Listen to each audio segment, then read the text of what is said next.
हम सबको किसी को ना ये विश्वास है, न किसी ने ये विश्वास किया है कि आज हमारी सरकार नहीं रही। हम सब ने इस बात का गहन चिंतन किया कि जो कुछ हुआ है वो असहज है, सहज नहीं है। कुछ ऐसा ज़रूर हुआ है जो हम सब,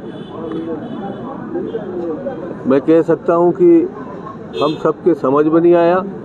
मैं गलत शब्द का उपयोग कर रहा था, वो अच्छी बात नहीं है। मगर आदरणीय भाई भूपेश बघेल जी ने जिस ढंग से प्रक्रिया के बारे में, हमारे चुनाव के रणनीति के बारे में और चुनाव में जितने भी हमारे